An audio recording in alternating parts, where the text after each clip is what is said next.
નમસ્કાર વિદ્યાર્થી મિત્રો, કેમ છો? મજામાં? જલસામાં? અરે થઈ જાઓ તૈયાર, આવે છે આપણી ફાઇનલ એક્ઝામ. બરોબર, 9મું ધોરણ આખું જે છે પાપા પગલી કરતા કરતા કરતા કરતા શીખ્યા. 8મા ધોરણમાં પ્રાથમિકમાંથી બહાર આવીને માધ્યમિકનું સર અંગ્રેજી વર્ષની અત્યારે કહેતા છે. બસ સર, મહેરબાની કરો. એક વર્ષની અંદર જે અમે 8મા ધોરણમાં જે ભ્રમમાં હતા કે સર 8મા સુધી જેવું અંગ્રેજી આવ્યું એવું જ 9મા સુધી આવશે, એ ભ્રમ હવે તૂટ્યો છે. અને હવે બતાવો, છેલ્લી પરીક્ષાઓ છે, છેલ્લી ફાઇનલ એક્ઝામ. અને ફાઇનલ એક્ઝામમાં ટ્વિસ્ટ શું હોય ખબર છે? 80 માર્ક્સનું પેપર હોય. અત્યાર સુધી પ્રથમ સામયિક, દ્વિતીય સામયિક વચ્ચે રાઉન્ડ ટેસ્ટ, મોડલ ટેસ્ટ લેવાની ને. કેટલામાં લેવાની? 50 માર્ક્સ. કેટલામાં? 50. છેલ્લી પરીક્ષા લેવાશે 80 માર્ક્સ. એમાં શું વળીને 3 માર્ક્સ વધારે. તો જો એમ વિચારશો તો પાછું જે તમારે 50ના જે ટાર્ગેટમાં જેવા તમે આવતા હોય ને કે 50માંથી તમે 48, 47, 45 લાવતા હો, તો 80માં ટાર્ગેટ એટલો ઘટાડજો પાછો. ઘટાડવું પડે? ઘટાડવો ન પડે, મહેનત વધારવી પડે.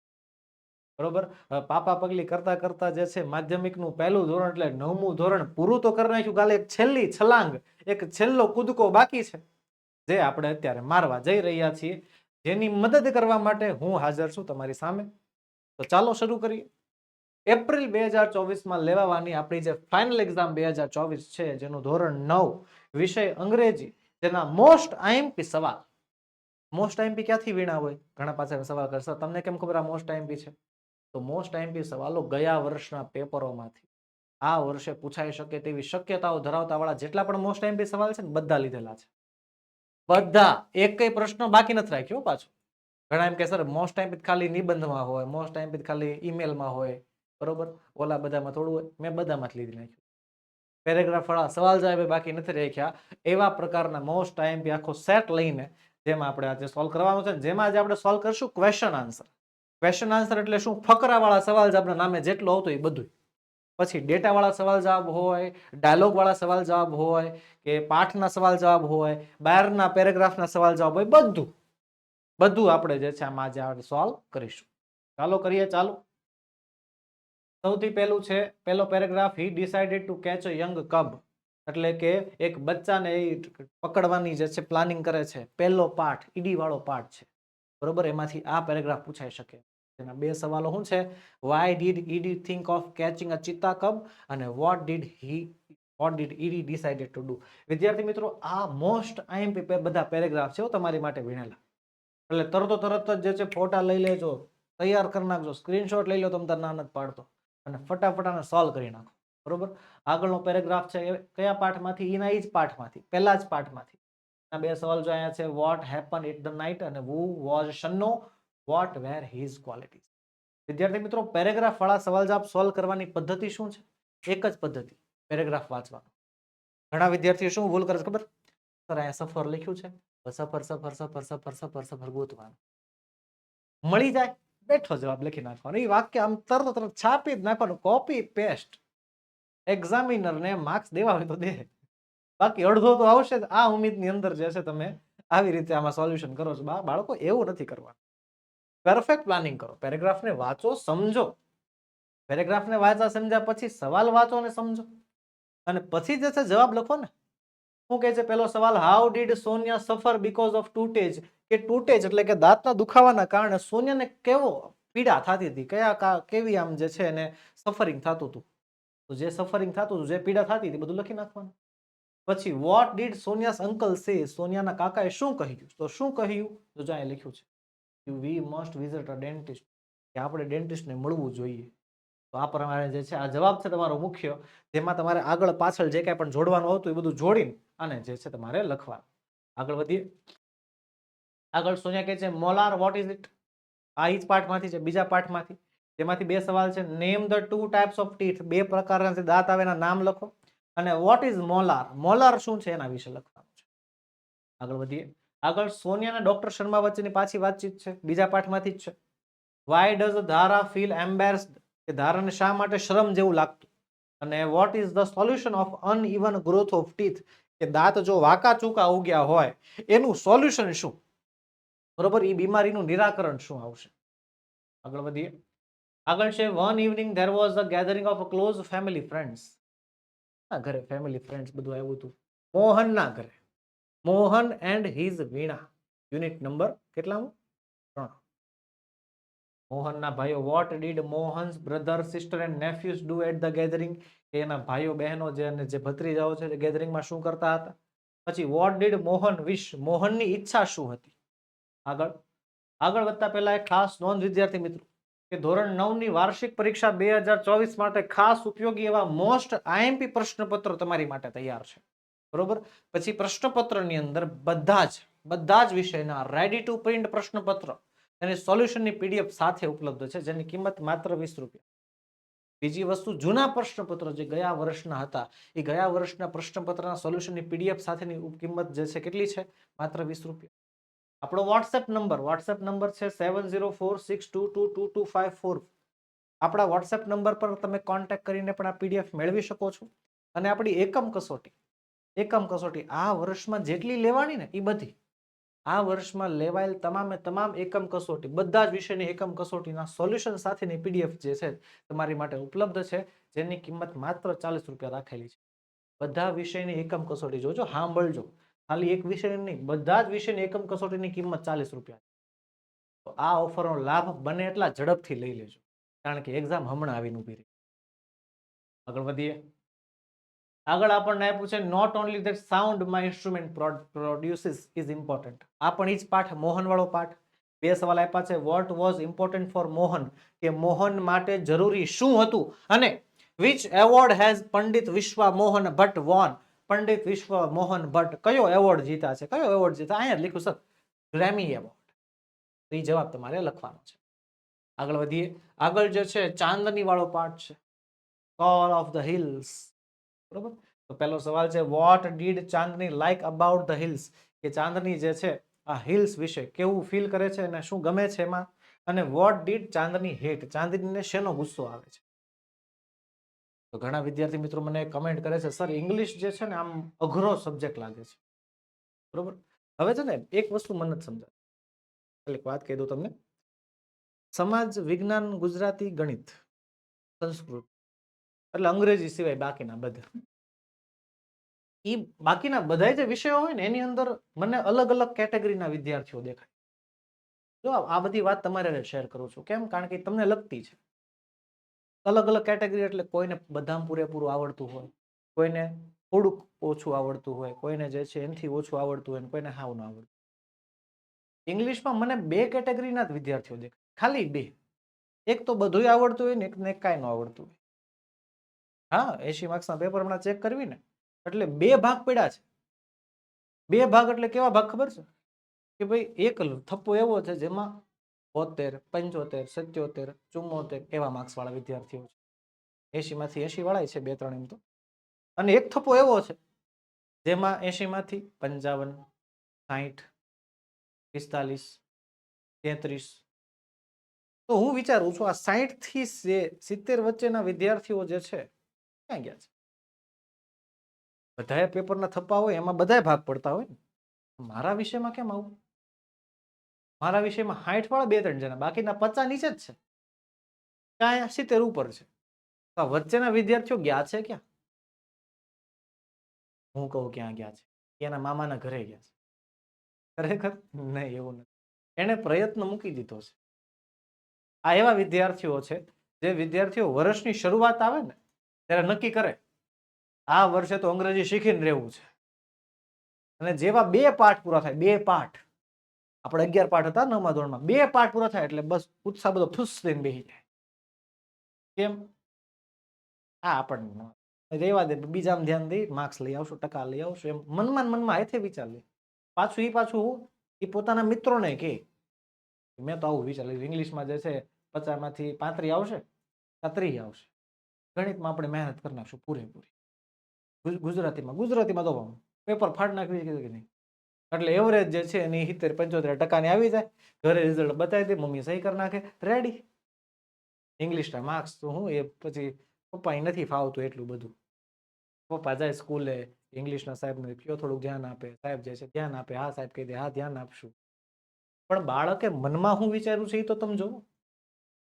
બાળકે મનમાં એવું જ વિચાર લીધું છે કે ભાઈ મારે ઇંગ્લિશ કરવું નથી, મને ઇંગ્લિશ આવડે એમ નથી. જો એક વાર્તા કહું આ વાત ઉપર, વાતમાંથી વાત બીજી નીકળી. એટલે એક શિલ્પકાર હતો.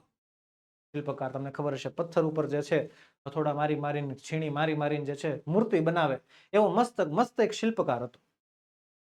હવે એક રાજા હતા એના ગામના. રાજા વિક્રમાદિત્ય જે છે એને 50 સોનાની મોહર આપીને એમ કીધું કે વિષ્ણુ ભગવાનની એક સારામાં સારી મૂર્તિ બનાવવાની છે. રાજા વિક્રમાદિત્યએ ગામના શિલ્પકારને, નાના એવા શિલ્પકારને 50 સોના મોહર આપી. એના માટે તો એ આખી જિંદગીની કમાણી હતી. અને એમ કીધું કે આ પથ્થરમાંથી જે છે, આ પથ્થરમાંથી, પથ્થર પાછો રાજાએ ખુદ આપ્યો હતો કે આ પથ્થરમાંથી તમારે વિષ્ણુ ભગવાનની મૂર્તિ બનાવવાની છે. શિલ્પકાર કે કાંઈ વાંધો નહીં, બનાવી નાખશું. ખુશ થઈને પેલા ઘરે ગયો અને ઘરે જઈને એને જે છે પથ્થર મૂક્યો અને પથ્થર લઈને એની જૂની છીણી જૂના હથોડા વડે જે છે કોતરવાનું ચાલુ કર્યું. પણ હથોડાના ગમે એટલા ઘા મારે, પથ્થરનો એક કણ કોઈ ખરતો નહોતો. એને છીણી મૂકીને પછી હથોડો માર્યો. છીણી મૂકીને આમ ફાટ દઈને હથોડો માર્યો. ભાગી જાય, હું ન મારું. પથ્થરની કણી ન ખરે, એટલો મજબૂત પથ્થર હતો. હવે આમાં મૂર્તિ કેમ બનાવી એ તો વિચારો. એને તો પથ્થર જ છીણી જે છે મારી મારીને જ બનાવવાનું છે ને. અને ગમે એટલા મારે તો પથ્થરની કાંકરી નથી ખરતી, તો કઈ રીતે? પછી એને મનમાં એવું વિચારી લીધું, હું છેલ્લો પ્રયાસ કરું છું. હવે છેલ્લી ટ્રાય, બરોબર, લાસ્ટ ટ્રાય. અને આ વખતે છીણી હથોડાથી પથ્થર ન તૂટે તો મૂક દે, આપણે કાંઈ નથી કરવું. માયરો હથોડો, ન થયું કઈ. વચન મનમાં તો નક્કી થઈ ગયું હતું કે ભાઈ છેલ્લી ટ્રાય છે. છીણી હથોડી મૂકીને ગયો ઘરે. રૂમની અંદર સુઈ ગયા. તો સૂંઘ તો ન આવી, પણ આમ પેડા રહ્યા. અને રાત જાગીને એને નક્કી કરી લીધું, સવારમાં જે છે ઉઠીને પથ્થર અને 50 સોનાની મહોર જે મને આપી છે એ પાછી રાજાને દેતો આવીશ અને જે છે હું રજા લઈ લઈશ. પ્રભુ, આપણાથી નહીં થાય. અને બીજા દિવસે સવારે કર્યું પણ એવું. પથ્થરને ગાડામાં લઈને 50 સોનાની મોહર જે છે પોતાને કેડે બાંધીને ગયો રાજા વિક્રમાદિત્ય પાસે. રાજમહેલમાં જઈને પથ્થર આપી દીધો. આલ્યો પ્રભુ, આલ્યો મહારાજ, અને આલ્યો તમારું ઇનામ, મારથી નહીં થાય. રાજાજીએ પૂછ્યું, કેમ એવું? એ કે આ પથ્થરને ગમે એટલો મારું, મારથી પથ્થર તૂટતો જ નથી. કેમ એવું હોય? એમ તો ન હોય. રાજા વિક્રમાદિત્ય હુકમ આપ્યો, હોય સૈનિક, જા હથોડીને છીણી લઈને જા. રાજાજી જે છે સૈનિક જે છે ગયા, ઉભા થયા. સૈનિક જે છે હથોડીને છીણી લઈને આવ્યો, ઓલાને આપ્યું, લ્યો ભાઈ કરો તો ઘા કેમ થાય છે. રાજા વિક્રમાદિત્યની સામે પેલા શિલ્પકારે છીણી મૂકીને હથોડો માર્યો અને પથ્થર તૂટી ગયો. ડગલું પડી ગયું નાનું એવું, ફટતે નીચે પડ્યું. રાજાજી કેમ આમ કરે છો? જો તો પથ્થર તો તૂટે જ છે. જા લઈ જા પાછો, જે તને આપ્યા છે સોના મોર, ઈ લેતો જ જાજે. 5 દિવસમાં કામ પૂરું કરીને જશે, મૂર્તિ લઈને આવજો. હાલો ફટાફટ, મંદિરમાં મુહૂર્ત છે. શિલ્પકાર વિચારમાં પડી ગયો. ઘરે જઈને લઈ ગયો, ગાર્ડનમાં જે છે પાછું જેસે થે વેસે થઈ ગયું. પણ એ વિચારમાં પડ્યો. શું વિચારમાં પડ્યો? ક્યાં થયું કઈ રીતે? અને ત્યારે એનું ધ્યાન પોતાની છીણી ઉપર ગયું. છીણીની જે ધાર હતી ને આગળથી વળી ગઈ હતી. છીણીની જે ધાર હતી ને આગળથી શું થઈ ગઈ હતી? વળી ગઈ હતી. પાછળથી ગમે એટલા હથોડા મારે, છીણી આમ ત્રાહિત થઈ જાય તો થોડા ડગલા પડે. અને રાજાએ જે છીણી હથોડા આપ્યા એ તો નવા જ હોય. અને નવા હથોડાથી એને જે છે માર્યો એટલે પથ્થર તૂટ્યો. પથ્થર ખરેખર એટલો બધો મજબૂત નહોતો. અને પછી શિલ્પકારે મસ્તની મૂર્તિ બનાવી અને મૂર્તિને જે છે મંદિરમાં પ્રસ્તુત કરી અને એક મંદિર બનાવ્યું. વાર્તા ઉપરથી આપણને શીખવા એ મળે છે કે આ મારો છેલ્લો પ્રયત્ન છે. જો આ વખતે મને અંગ્રેજી નહીં આવડે, આ વખતે મને આ વિષય નહીં આવડે, તો તૈયારી મૂકી દે. ખોટી વસ્તુ. આ માન્યતા જ સાવ ખોટી છે. પ્રયત્ન કરતા રહ્યો. તમે એવું શું કામ વિચારો છો કે ભાઈ હવે જે છે હવે બસ હો આ છેલ્લી ટ્રાય છે, નો આવડે તો મૂક દેવાનું થાય છે? હું કામ? પણ પ્રયત્ન મૂકવાનું તમને કીધું કોણ? પ્રયત્ન કર્યા કરો ને, સફળતા જરૂર મળશે, 100% મળશે. પણ પ્રયત્ન કરવાનું મૂકી દેશો તો પછી વિચારે ન કરતા પ્રયત્ન કે સફળતા મળે એમ. આ વિષય એવો જ છે ખરેખર. સેકન્ડ લેંગ્વેજ છે આપણી દ્વિતીય ભાષા. ઘરમાં ગુજરાતી બોલાતું હોય, આજુબાજુ માર્કેટમાં જાઓ તો પાછું હિન્દી બોલાતું હોય. ઇંગ્લિશ તો વ્યવહારમાં નથી અમારે ઘરમાં. ઘરમાં અમે ઇંગ્લિશ બોલવી ને કે મમ્મી લે તો ડોર બંધ કરી દે તું, તો મમ્મી કે સાન મીન નો દરવાજો બંધ કરી, એવું કહી દે છે. ડિસ્કરેજિંગ થાય, પ્રોત્સાહન નથી મળતું. તો ભાઈ પ્રયત્ન હું મૂકી દેવાનો નહીં. પ્રયત્ન ક્યારે છોડવાનો? જો આ જીવનમાં એક શીખ યાદ રાખજો કે પ્રયત્ન ક્યારે, કોઈ પણ વસ્તુ હોય, પછી વિષય હોય કે કોઈ પણ અન્ય બાબત હોય, પ્રયત્ન ક્યારેય મૂકવો. આગળ વધીએ આપણા જે છે પેરેગ્રાફ ઉપર. The sun disappeared behind the hills. પાછું ઈ જ પાર્ટ છે આપણો ચાંદની વાળો પાર્ટ. એમાંથી આપણને બે સવાલ પૂછ્યા છે. ડિસ્ક્રાઇબ ધ હિલ ટોપ. પછી લખ્યું છે કે what did Chandni C in the moonlight, કે ચાંદની જે છે ચંદ્રપ્રકાશમાં શું. આગળ વધીએ. આગળ કહે છે it's 5 o'clock on the cold February morning when Commander K.S. Suresh, Kuki અને ત્યાગી વાળો પાર્ટ, એમાંથી જે છે લખ્યું છે what does number 321 refer to, કે નંબર 321 જે છે શું દર્શાવે છે. અને બીજો સવાલ છે where does wing commander K.S. Suresh at 5 am, કે K.S. સુરેશ 5 વાગે ક્યાં છે. આગળ વધીએ. 11મો પેરેગ્રાફ આપણને આપ્યો છે કે only 20 minutes are left begin for engine starting time. ઈ જ પાર્ટમાંથી, સેમ પાર્ટમાંથી સવાલ છે. પેલો સવાલ છે what does Cookie carry with him the servicing station, કે કુકી જે છે પોતાની સાથે સર્વિસિંગ સ્ટેશનમાં જાય ત્યારે શું લઈ જાય છે. અને what precautions does Cookie take before the final takeoff, છેલ્લે ઉડાન ભરતા પહેલા છેલ્લી કઈ કઈ બાબતોનું ધ્યાન રાખવામાં આવે છે. બધા મોસ્ટ આઈએમપી છે તમારા માટે, હા યાદ રાખજો, ભૂલતા નહીં પાછા. આ બધું મોસ્ટ આઈએમપી પેરેગ્રાફ, મેં બધી વસ્તુ જે છે એમ કે આખા પેપરમાંથી કાંઈ બાકી નથી રાખ્યું. બધાય પ્રશ્નો તારવી લીધેલા છે, બધા પેરેગ્રાફ વાળા સવાલ જવાબ નહીં, ઈ પણ જે છે આની અંદર આવી જ ગયા છે. એ જ ભણવી છે ને આપણે. હિઝ મિત્રા રેશમા, રેશમા વાળો પાઠ. સવાલ છે પેલો why according to Anita it is difficult to મિત્રા for make a new friends, કે ભાઈ મિત્રા માટે નવા મિત્રો બનાવવા કેમ ડિફિકલ્ટ છે. ને આવું કોના પ્રમાણે? અનિતા પ્રમાણે. How did children help Reshma, કે બાળકોએ રેશમાની કઈ રીતે મદદ કરી તે લખવાનું. આગળ છે ડે ઓફ ડિપાર્ચર, એ પણ રેશમાવાળા પાઠમાંથી કે what did children do at the lake, બાળકોએ તળાવ પાસે નજીક જઈને શું કર્યું. અને why were the children happy, બાળકો ખુશ શા માટે હતા. ત્યારબાદ છે ધ વાઇસ ઋષિ, છેલ્લો પાઠ, 10મો પાઠ, બરોબર છે. વોટ શુડ વી એક્સેપ્ટ, આપણે શું સ્વીકારવું જોઈએ. અને what should we not snatch away, આપણે શું સ્નેચ અવે થાય ઝૂંટવી લેવું, છીનવી લેવું, એમ ઝટકો મારીને લઈ લેવું, એવું શું ન કરવું જોઈએ. પછી આગળ છે મહાવીર સ્વામી, એટલે એ જ પાઠમાંથી છે. What do the Jain sadhus do to protect the smallest creature, અને what did Mahavir Swami believe, કે મહાવીર સ્વામી શેમાં માનતા.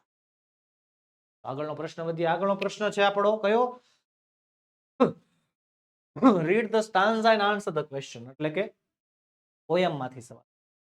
તો પોયમમાંથી સવાલ જવાબમાંથી મેં કાંઈ પણ જે તમારા માટે મોસ્ટ આઈએમપી છે વીણી તૈયાર કર્યા છે. સૌથી પહેલા પોયમમાંથી આવશે, ત્યારબાદ છે સ્ટાન્ઝા, ઈ પણ બીજી down the your dash into the sea the line never sounded, sea sail hath never rounded like eternity. આ પણ પહેલી પોયમમાંથી છે. એના પછી જે આપણને આપ્યું છે સો ધેટ આઈ સે નો courtier may compare with them, આ પોયમ નંબર 2 માંથી લેવામાં આવેલ. ત્યારબાદ આગળ આપણને if you can't B the highway or just B a trail, કે તમે બીજું કાંઈ ન બની શકો તો તમે જેવા છો એવા બનીને રહ્યો, એવા પ્રકારની જે પોયમ આપણને આપી છે એમાંથી જે છે આ બે સ્ટાન્ઝા લીધા છે. આગળ વધીએ ત્યારે આપણે આવે છે હવે કે read and paragraph and answer the questions, પણ પાઠના નહીં, બહારના. બહારના એટલે ડોલ્ફિન નામની આપણી કોમ્પ્રિહેન્સિવ ગ્રામર આવે છે ધોરણ 9 માટે, એમાંથી પેરેગ્રાફ વાળા સવાલ જવાબ પૂછાય છે. હવે પ્રોબ્લેમ ઇઝ ધેટ, પ્રોબ્લેમ એવી છે કે આ પેરેગ્રાફ, આ પાઠ આપણે ભણ્યા નથી હોતા. ખરેખર આપણા ટેક્સ્ટ બુકમાં જે મુખ્ય 11 પાઠ છે એ આપણે ભણ્યા હોઈએ છીએ, જેના સવાલ જવાબ હમણાં આપણે જે મોસ્ટ ટાઈમ હતા એ જોઈ લીધા, પણ આ બધા પાઠ આપણે ભણ્યા નથી હોતા. તો શું કરવાનું? ચિંતા નહીં કરવાની. પહેલા તો બીજું એ કે પેરેગ્રાફને 2 વાર વ્યવસ્થિત વાંચો. આખો જે પેરેગ્રાફ આપ્યો હોય એ પેરેગ્રાફને વ્યવસ્થિત વાંચી પછી એના સવાલ જવાબ તરફ આગળ વધવું.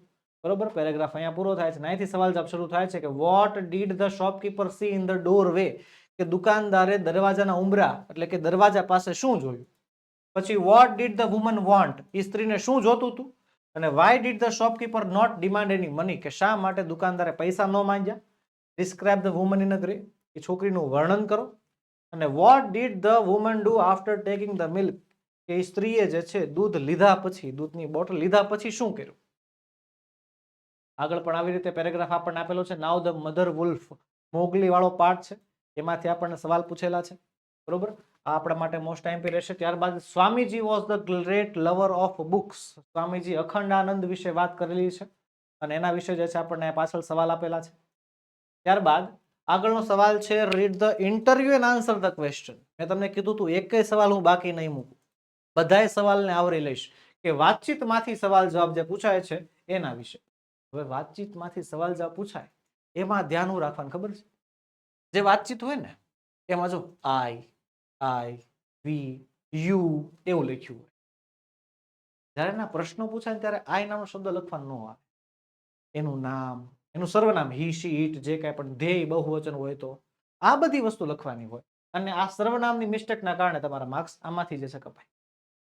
તો પહેલા આખે શું કરવાનું, આખું ઇન્ટરવ્યુ વાંચી લેવાનું અને ઇન્ટરવ્યુ વાંચ્યા બાદ પછી જે છે આપણને 5 સવાલ આપ્યા હોય તે સવાલ સોલ્વ કરવાના. ઓકે, આગળ વધીએ. આગળ પણ આપણને સવાલ આપ્યા છે. ટ્રાવેલ એજન્ટ અને કસ્ટમર વચ્ચેની વાતચીત છે.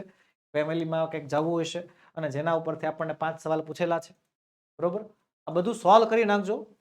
મોસ્ટ આઈએમપી પ્રશ્નપત્ર આપણી એપ્રિલ 2024ની પરીક્ષા માટે અતિ ઉપયોગી એવા મોસ્ટ આઈએમપી પ્રશ્નપત્રો તમારી માટે તૈયાર. પ્રશ્નપત્ર જેના બધા જ વિષયની રેડી ટુ પ્રિન્ટ પ્રશ્નપત્રની સોલ્યુશન સાથેની પીડીએફ જે ઉપલબ્ધ છે, જેની કિંમત માત્ર 20 રૂપિયા છે. બીજું શું તો કે જૂના પ્રશ્નપત્રો, ગયા વર્ષના પ્રશ્નપત્રો બધા જ વિષયના પાછા, એની પણ સોલ્યુશન સાથેની પીડીએફ ઉપલબ્ધ છે માત્ર 20 રૂપિયામાં. આપણો વોટ્સએપ નંબર 7046222254 પર કોન્ટેક્ટ કરીને આ બધી વસ્તુ તમે મંગાવી શકો છો. અને એક મેગા ઓફર છે. કઈ ઓફર? અહીંયા રહી, એકમ કસોટી. વર્ષમાં લેવાયેલ તમામ વિષયની તમામ એકમ કસોટી એના સોલ્યુશન સાથેની પીડીએફ ઉપલબ્ધ છે ખાલી 40 રૂપિયા. તો ઝડપથી આ ઓફરનો લાભ લ્યો. આગળ વધીએ. આગળ આપણને આપ્યું છે ડેટામાંથી સવાલ જવાબ. હવે ડેટામાંથી સવાલ જવાબમાં છે ને મોટા ભાગના વિદ્યાર્થીઓ સીધા સવાલમાં કૂદે. ડેટા જ નાની હોય એમાં હું જોઉં તો હાલો ને સીધા સવાલ જવાબ જોઈ લઈએ, આમાં આ જવાબ આવી ગયો એ લખી નાખવાની. કન્ફ્યુઝ થશો. 5 સવાલ હશે એમાં 4 આવડી જશે. ના, નથી. 5મો સવાલ એવો હશે જે તમે ઉતાવળમાં લખશો એટલે ભૂલ જ કરશો.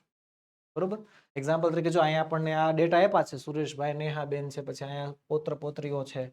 આગળ તો પેલું લખ્યું છે how many grandchildren does Sureshbhai have. સુરેશભાઈને કેટલા ગ્રાન્ડ ચિલ્ડ્રન છે? સુરેશભાઈ અહીંયા છે. તો ઘણા હું ઓલા એક્સ્ટ્રા ઓર્ડિનરી હોય ને તેવું વિચારે કે જો સુરેશભાઈ, નેહાબેન, એના પુત્ર ગૌરવ અને ગીતાંજલિ. હવે સુરેશભાઈ જે છે ગૌરવના લગ્ન થયા સંધ્યા સાથે એટલે વહુ આવી, અને ગીતાંજલિના લગ્ન થયા પ્રતિકાર એટલે ગીતાંજલિ દીકરી થઈ ને ઈ ગઈ. બરોબર, ઈ સાસરે ગયા. તો સુરેશભાઈને ગ્રાન્ડ ચિલ્ડ્રન એક જ થાય, ટીના. આ તો જે છે એ તો સાસરે વયા ગયા છે ને એટલે ઈ બેને ક્યાં ગણવાના આવે? અરે બાળકો, ઇંગ્લિશ થોડુંક શીખો. ગ્રાન્ડ ચિલ્ડ્રનની અંદર પોતા પોતીની સાથે સાથે જે નાતી નાતા હોય ને, એટલે કે નાના નાની બની ગયા હોય તો પણ એને ગ્રાન્ડ ચિલ્ડ્રન જ કહેવાય. તો આ 3 એ 3 નો સમાવેશ થાય. તો હાઉ મેની લખ્યું છે ને એટલે ઘણા જવાબ શું લખે ખબર? કે Tina, Aman and Jasmine are grandchildren of Sureshbhai. કોઈ જવાબ ખોટો. કેમ? સવાલ પૂછો છે હાઉ મેની થી. હાઉ મેની એટલે સંખ્યા કહેવાની છે. સંખ્યા કેટલી છે? 1 2 ને 3, તો 3 લખવાનું કે ભાઈ સુરેશભાઈ હેઝ 3 ગ્રાન્ડ ચિલ્ડ્રન. અને એમાં પાછા 3 ગ્રાન્ડ ચિલ્ડ્રન લખ્યા પછી યસ નો લખતા હો, ચિલ્ડ્રન બહુવચન નથી કરવાનું. ચિલ્ડ્રન ઓલરેડી બહુવચન છે. આવા સામાન્ય નિયમોને ધ્યાનમાં રાખીને તમે જો આ પેપર આપો તો 80 માંથી 80 લગભગ તો એમ કહેવાય બાકી રહે જ નહીં ક્યાંયથી. પૂરેપૂરા આવે ને આવે જ. પછી આપણને બીજો ડેટા આપ્યો છે, એના સવાલ નીચે આપેલા છે આપણને. ત્યારબાદ પણ આપણને એક ટાઈમ ટેબલ જેવું આપેલું છે જેના સવાલ નીચે પૂછેલા છે. તો આવી રીતે વિદ્યાર્થી મિત્રો તમારી માટે મેં પ્રશ્નપત્ર જે ક્વેશ્ચન આન્સર હતા એ બધાની મોસ્ટ આઈએમપી આપણે આજે સોલ્વ મળીશું આવતા વિડીયોમાં, જેમાં હું તમારી માટે ગ્રામર સેક્શન ધોરણ 9ની વાર્ષિક પરીક્ષામાં પૂછાઈ શકે તમામ પ્રકારનું ગ્રામર જે છે લઈને હાજર થશે. વિદ્યાર્થી મિત્રો, વિડીયો ગમ્યો હોય તો લાઈક કરો, તમારા મિત્રોમાં શેર કરો અને ચેનલમાં નવા હોય તો સબસ્ક્રાઇબ